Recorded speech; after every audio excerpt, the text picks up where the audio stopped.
Assalamualaikum warahmatullahi wabarakatuh. Apa kabar teman-teman calon guru penggerak angkatan 6? Mudah-mudahan selalu diberikan kesehatan oleh Allah Subhanahu wa taala sehingga kita bisa mengikuti pendidikan guru penggerak ini dalam keadaan sehat walafiat dan tetap selalu bahagia. Pada kesempatan ini, saya akan memaparkan kesimpulan dan refleksi pemikiran Ki Hajar Dewantara pada modul 1.1 tentang koneksi antar materi. Perkenalkan, nama saya Dewi Wahyuni, saya calon guru penggerak angkatan 6 dari SDN Pamula Selatan 4, Kecamatan Kota Baru, Kabupaten Karawang.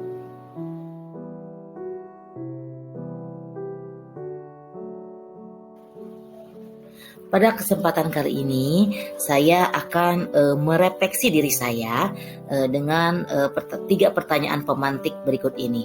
Yang pertama, pertanyaannya adalah, apa yang Anda percaya tentang murid dan pembelajaran di kelas sebelum Anda mempelajari modul 1.1? Sedangkan pertanyaan yang kedua, apa yang berubah dari pemikiran atau perilaku Anda setelah mempelajari modul ini? Sedangkan pertanyaan yang ketiga adalah, apa yang dapat segera Anda terapkan lebih baik agar kelas Anda mencerminkan pemikiran Ki Hajar Dewantara? Sebelum saya mempelajari modul 1.1, di antaranya pembelajaran yang diberikan hanya sebatas transfer ilmu. Jadi peran saya sebagai guru lebih dominan dibandingkan peran siswanya.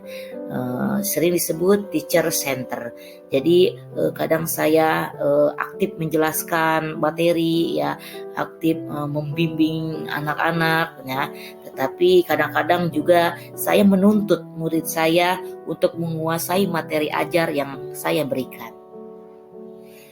Sebelum saya mempelajari modul filosofis Ki Hajar Dewantara pada program pendidikan guru penggerak ini, kadang saya berpikir bahwa saya sudah sangat berhasil menyelenggarakan pembelajaran ini sesuai dengan tuntunan kurikulum, di mana siswa dapat mengumpulkan tugas-tugasnya dengan tepat waktu. Saya juga terkadang mengeluh dengan nilai-nilai siswa yang rendah. Saya pikir, apakah siswa saya malas belajar karena soal-soal evaluasi yang saya berikan? Ya, tetapi menurut saya soal-soal itu mudah, namun kenapa mereka tidak bisa mengerjakan? Kadang saya seperti itu. Bahkan yang lebih sering lagi, saya juga lebih mementingkan aspek kognitif dibandingkan dengan aspek keterampilan dan sikapnya. Saya berpikir bahwa nilai siswa-siswa saya harus semuanya mencapai KKM, harus mampu melewati batasan-batasan nilai KKM tersebut. Tetapi setelah saya mempelajari modul ini, perubahan pemikiran atau perilaku sedikit-sedikit akan saya perbaiki, karena saya menyadari kesalahan saya selama ini terlalu memandang siswa sebagai objek. Seharusnya merekalah sebagai subjek dalam pembelajaran. Siswa seharusnya memegang kendali dalam pembelajaran. Jadi saya sebagai guru sebaiknya hanya sebagai fasilitator, sering disebut dengan student center learning.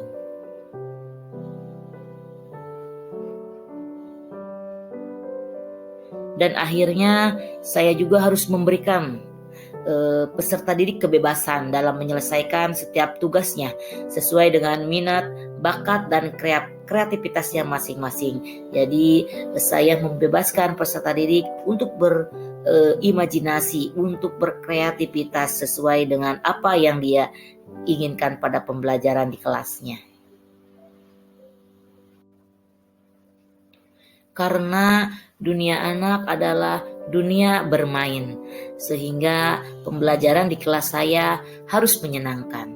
Jadi anak bebas melakukan kegiatan yang positifnya untuk mencapai tujuan pembelajarannya.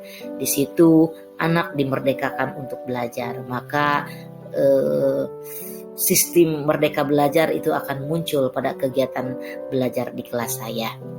Karena saya sebagai guru, saya hanya sebagai pamong, hanya sebagai pendidik, sedangkan murid-murid saya diibaratkan keluarga saya.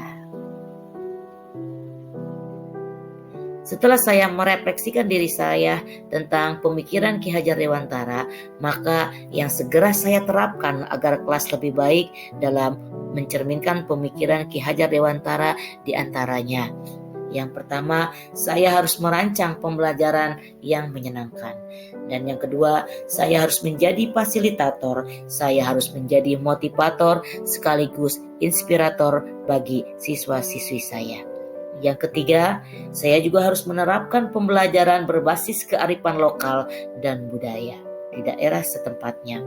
Yang berikutnya, pembelajaran yang mengutamakan aspek budi pekerti yang sesuai dengan kodrat alam dan kodrat zamannya. Dan yang paling penting, saya tidak boleh menuntut, tetapi saya juga harus menuntun siswa-siswa saya untuk mencapai imajinasi dan kreativitasnya. Yang berikutnya, saya harus menerapkan pembelajaran student center learning, di mana siswa bisa menentukan cara belajarnya sendiri dengan tetap mengacu pada kurikulum. Baik, kesimpulan yang akan saya sampaikan adalah banyak hal dasar pemikiran dari pembelajaran dari Bapak Ki Hajar Dewantara yang sangat baik dan harus segera kita terapkan di proses pembelajaran kita di kelas ataupun di sekolah. Seperti salah satu contohnya, anak-anak itu tidak terlahir sebagai kertas kosong, lalu kita dengan seenaknya menggambarkan atau memberikan warna kepada mereka apa yang kita mau.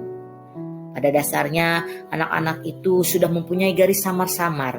Tinggal kita sebagai guru bagaimana bisa memperjelas garis itu menjadi lebih jelas lagi sesuai dengan minat dan bakat, juga keunikan serta keistimewaan setiap anak.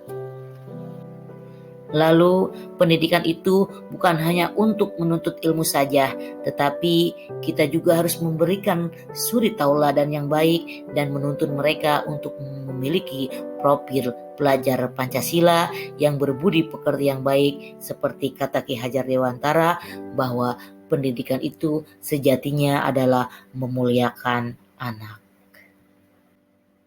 Baik, demikianlah pemaparan materi yang telah saya sampaikan. Mohon maaf atas segala kekurangannya. Terima kasih.